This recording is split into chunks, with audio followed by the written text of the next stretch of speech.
are in the first ois beginning in this Maimon, and that's the first introduction to the Maimon we learned yesterday. And now we're up to ois, what's called ois mem hey.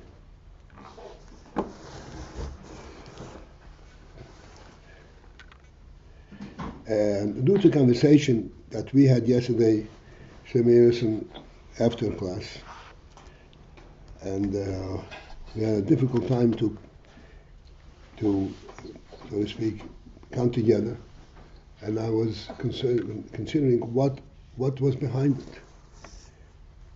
Surely it is not, any kind of peripheral thing. There's something fundamental there that we approach things differently.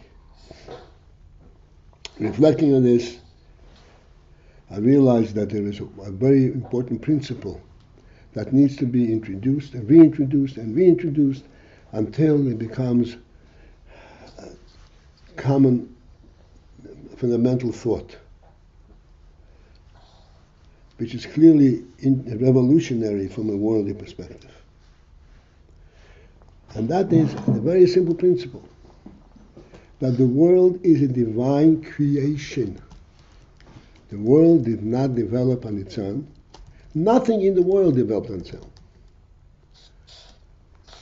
Not the intellect, not the emotion, not even the ability to walk or the ability to talk. All that has been imbued into the human being from a divine source, by divine spirit. The definition of a human being has been presented to him by his creator before he even opened his eyes.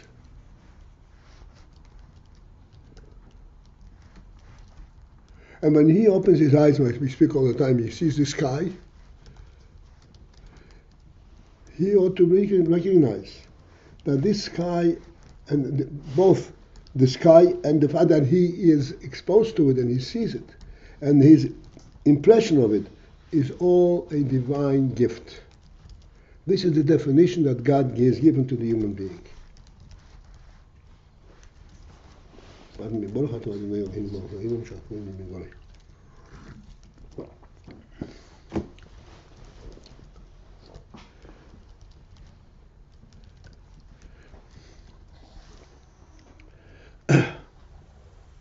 The specific thing that we were discussing, we might as well focusing on that. It's a very simple, very limited aspect, and yet even there's a difficulty, and we can use that as a stepping stone to opening up to viewing and seeing things in a different way.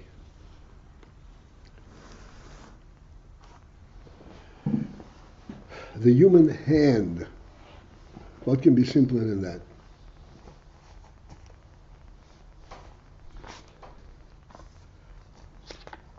It is important to understand. I'm not going to go through the entire cycle of questions and so forth. Go straight to the inyan. It is important to understand, to start with, the human hand was created and given to him by his creator. And as such, the hand is representative of the human intelligence, of what the human being stands for. The hand is not something that is being trained to act in a certain way, to conform to his will. The human being is imbued with the life aspect, with the neshama aspect. It knows to begin with what it's there for.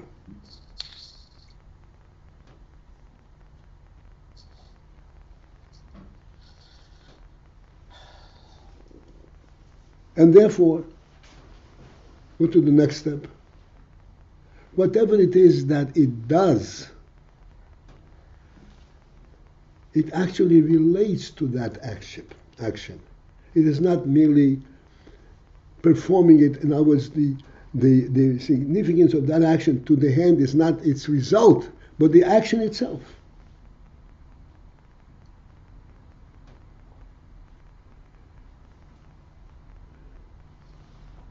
This perhaps we can understand more readily on feet. The feet walk, and they transport a person from place to place.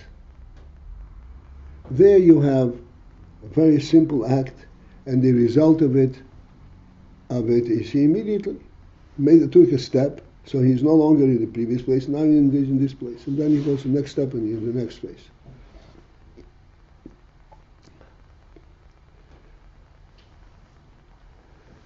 The action of the feet does not consist, it's not limited. To remain on this call, press 1.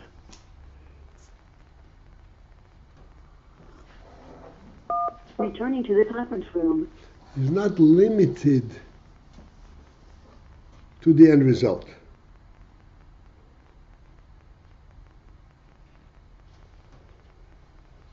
That I brought you where you wanted to go. But the process of getting there is part of that experience.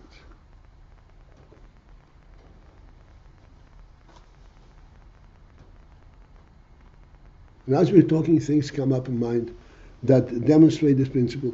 Halacha, we come into Pesach. Pesach is one of the Gimel of the Shalosh Golim. Shalosh Golim, one of the three Yom Tefim that Eden had to go up to Yerushalayim.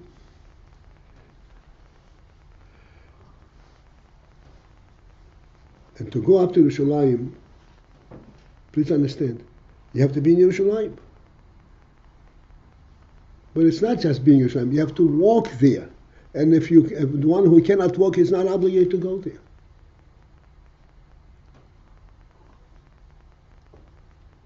A child that is too young to walk, if he can hold his father's hand and make the trek, then he is a participant.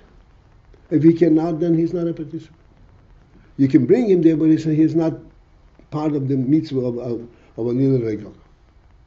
A little regel means going up there by your feet. What's the difference how you go there?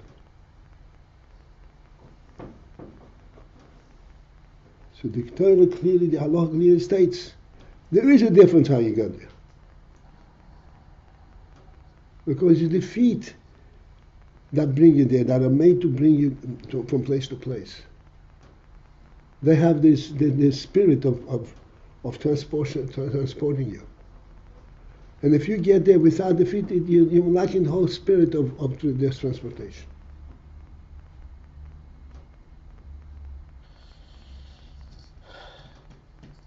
So you're supposed to walk. You're supposed to walk. You're not yoitzim. One who cannot walk is not chayav to go there. What if you go on a horse? What? If you go on a horse, you still. No, the horse. You're not allowed to bring a horse. It's in talking about the Har HaBayis. Oh, inside In Har HaBayis. Wait, walking to Jerusalem or walking inside Jerusalem? No, inside Jerusalem. Anil Regel. So it means going inside. To Jerusalem itself, if you're far away, you can use means of transportation. But in Yerushalayim itself, you walk. in the Beis Hamikdash. In Yerushalayim. In Yerushalayim.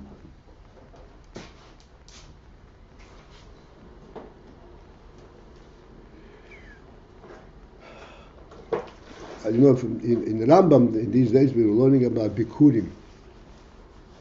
Bikurim is the first ripened fruit. It's a separate gift that I is obligated to bring. Besides Meiser and Tum and so forth, this is something very, very unique. That the first ripened fruit in his field, when you notice that fruit ripens, he has to take it and bring it to Yerushalayim, bring it to Yerushalayim. It's called bikurim. This bikurim was brought to Yerushalayim in great fanfare, which means that Eden used to get together and gather in groups at certain points, and then they would walk in groups together to Yerushalayim with a lot of fanfare and singing and dancing and music and so forth. And there was there was a whole distance that they used to cover together, up until a certain point where they were there. They all dismount all their transportation. They all walk on their feet, and then they take the basket of bikurim. The basket, the bikurim had to be brought in a basket. They take the basket and put it on their shoulder.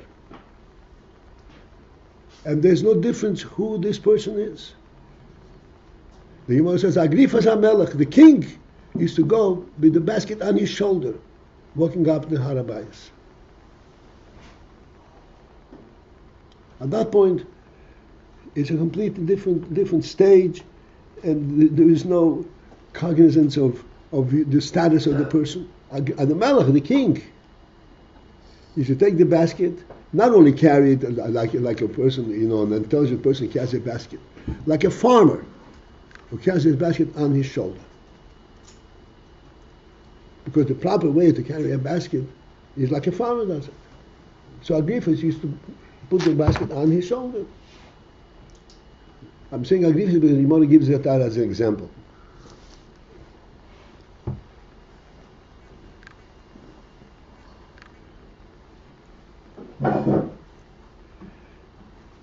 It's important to understand the significance of these nuances. It is not just to be there. It is how you get there. Why is there so different how you get there? Because how you get there are the means by which the Rebbe should provide it for you to get there. These are divine faculties.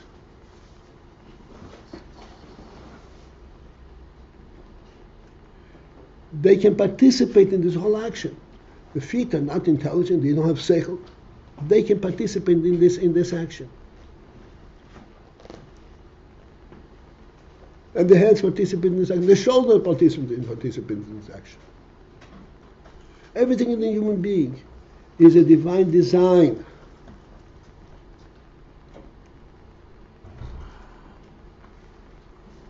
And therefore, the question, what is the difference whether you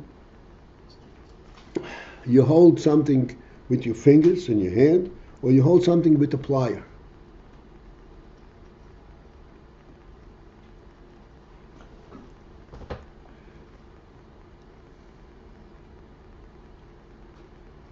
The difference is not a physical difference. It's a completely different experience, a different significance. The hand literally understands what it means to hold something. The plier does not.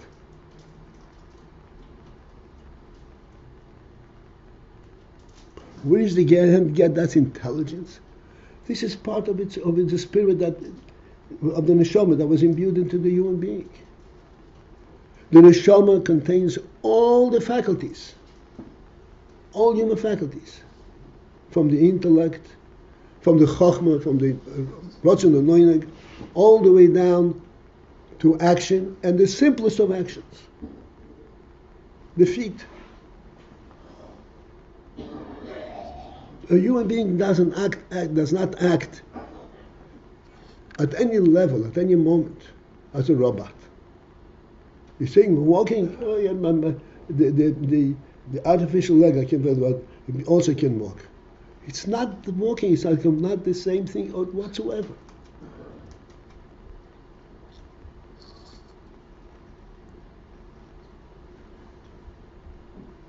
The feet feel, so to speak, the phenomenon of the walk and the ground underneath and the solidity with which they walk and so forth, and the environment in which they walk.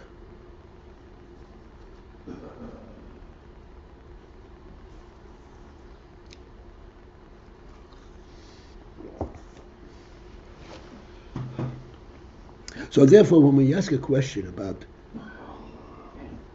the feet, for example, the hands, or whatever it is, whatever action we do, seichel, midas, anything, we ought to focus in not on their functional level, but on the spirit that imbues them with that action. What does the hand think when he picks something up? Come on, think, then doesn't think, then thinks.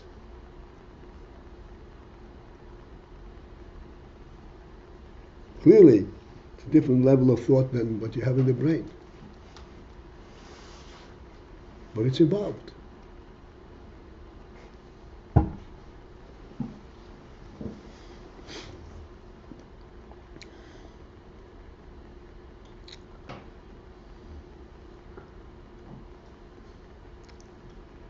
Okay, I just felt from this is a principle that we need to revisit every now and then. Ultimately, To this remain on this call, press 1. is a principle that we have to work on some more until we completely change our perspective on the whole world, on ourselves, and recognize that this whole mitzvah of the world is a divine miracle. And it demonstrates a divine presence.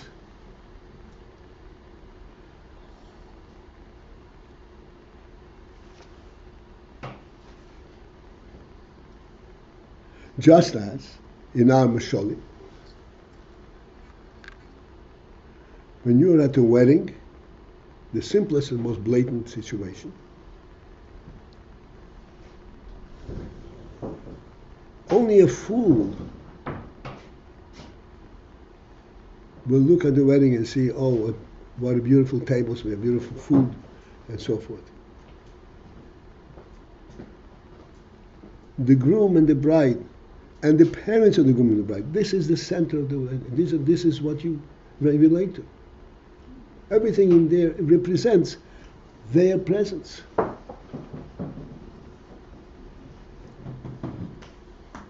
Absent that, there is nothing there.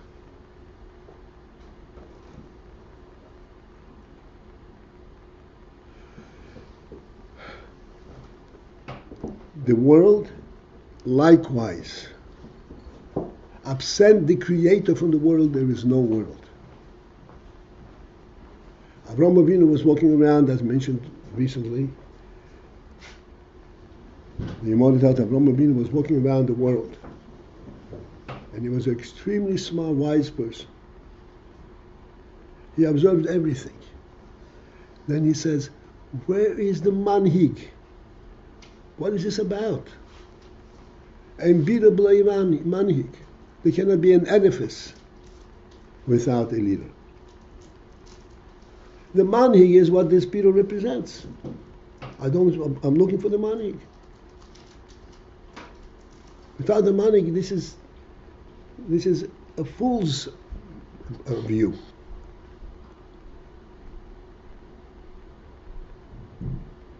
To appreciate the world for the world it's meaningless.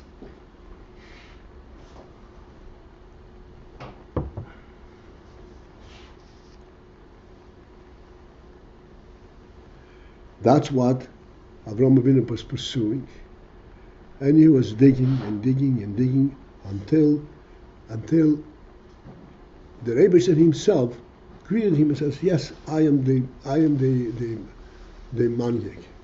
I am Baal HaBira. I'm the Baal HaBira. I am the owner of this bira. I'm the boss over here. I'm the one who, so to speak, occupies this bira.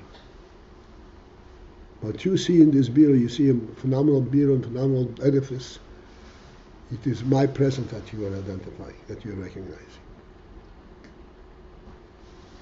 Thereafter, Avram's life changed in the most fundamental way possible.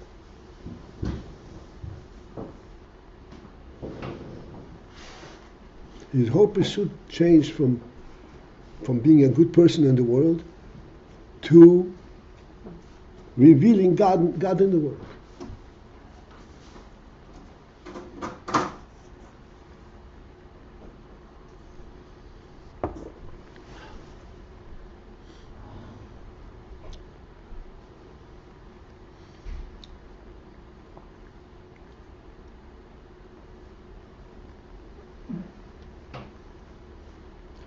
Okay. So we shall go back inside. Ois Mem Hey, the bottom section on page Kudal. So we started this mimer on the posik Nachamu Nachamu Ami Yimel Lekechem. Console my nation. God says. This is a command, a directive to the Nevi'im. And the Rebbe focuses on the fact that this is in double, Nachamu, double. And the Gemara says that the punishment was the suffering was in double, and the consolation is in double. And of course, the Rebbe is asking the question: what is this principle of this double? How can it be a double punishment? And then, of course, we go off into a totally different tangent, which eventually will bring us to understand the principle behind this. And the tangent is, started talking again about the SS Spheres. And the SS Spheres have this subdivision of higher and lower. We discussed this yesterday, higher and lower. The Rebbe has introduced, has been pointed out many times. Higher and lower has two implications. The quantity, the overwhelming presence of oil is one thing. That more oil is higher, less oil is lower. And the other thing is that there is a higher and lower defining element on the essential presence itself. What's called the Etzem Madrigosa. There is something which is an Etzem Madrigosa. It's a different entity, a higher entity and a lower entity. Our example for this was yesterday, and it's a valid example.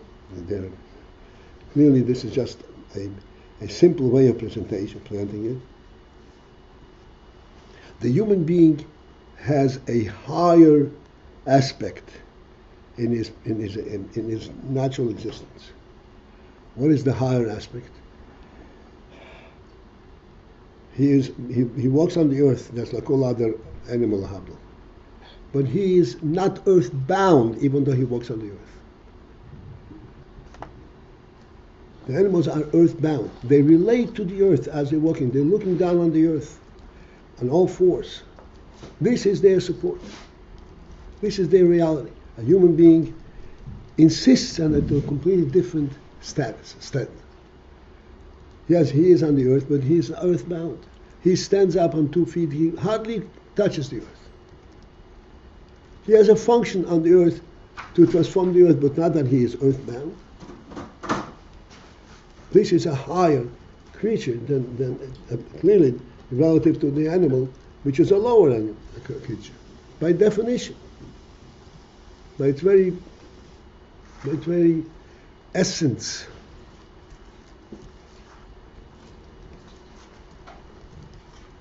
Just an example of this. Now we'll go inside and we start the bottom section, just to have something inside. Hine, behold, Lavad Zoitz. Besides the fact, in addition to the fact, Shoes as spheres, that the 10 spheres be proteus madrigos, in their definitive and individual madrigas. Hey, bibchinas malo mato. They have the element of malo mato. They have the bechina. They have this attestation. They respond to the principle of malo mato. As we said before, in Master Spheres it's Chochma, Bina, Das, and so forth. Each one of these spheres has a different status on the general totem pole relative to the other. Chochma is of higher quality than Bina, and Bina is of higher quality than Das.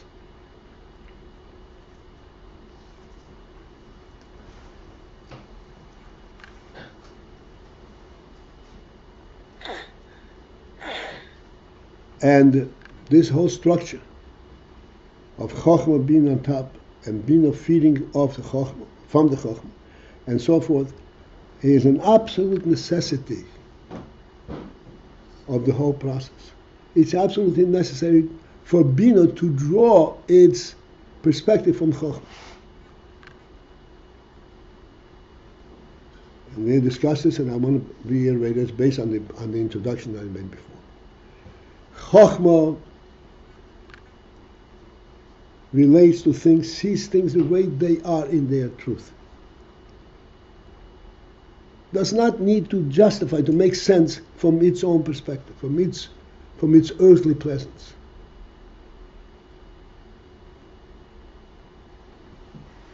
Thereby, Chochmah brings, so to speak, the spirit, the divine spirit into the human being, or the spirit of life into the world. Bina draws from that and interprets it and translates it on the worldly level. But Bina takes from Chochmah and says, yeah, whatever I translate is really, there's a divine spirit in it. It is not something which becomes just worldly. This is why we say that there is oir b'keli. The keli is overwhelming. The keli is a whole tangible presence. The oil is intangible. So we're saying you're making a big mistake.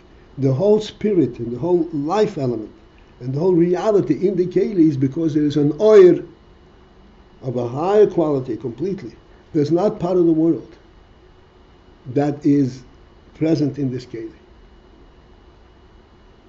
For not for this oil, the keli would disintegrate, would have no value whatsoever.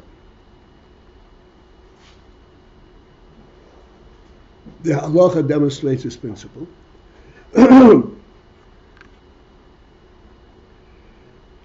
That if you transport, we mentioned it recently, if you transport on Shabbos from Shuzah Yochid to Shuzah Rabbi, a plate that may be worth hundreds of dollars, a silver plate. And in the plate you're carrying a morsel of food. And the reason you're transporting this food is because you want to serve this morsel of food to your guest. If this morsel of food is less than a kazais, less than a minimal measure, you are not liable for carrying the whole plate. Because the plate has no significance relative to the oil that's in it. What is the plate about? The plate is not about a chunk of silver and gold. The plate is about the food that it presents, its service to the human being. And if the food that it presents is less than the minimal amount, then you did not violate Shabbos. You did not carry anything of significance.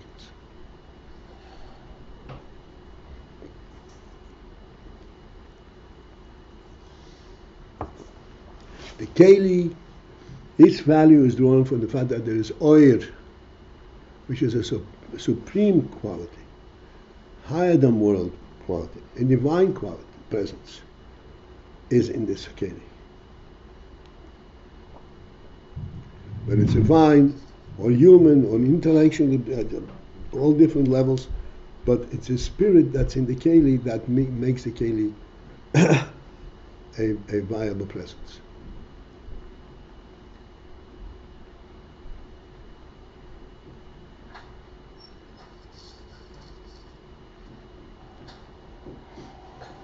Reminds me of a story in Tsarist Russia. Russia has a tradition, it's in their blood, to be fakers and liars. It's just in the characteristic, in the culture.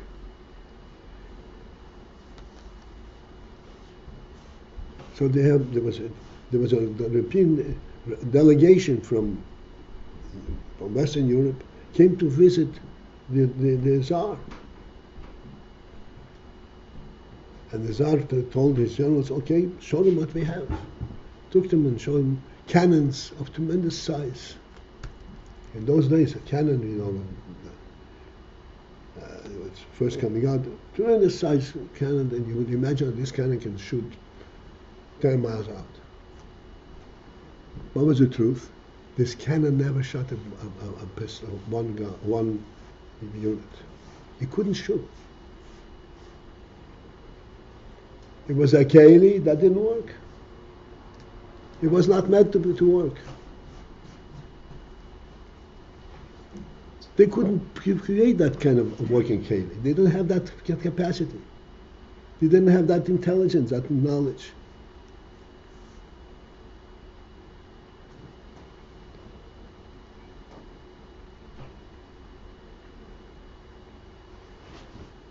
All right, this is it for this morning. But we are focused on the oil that's in the keli rather than the keli. That's the important thing.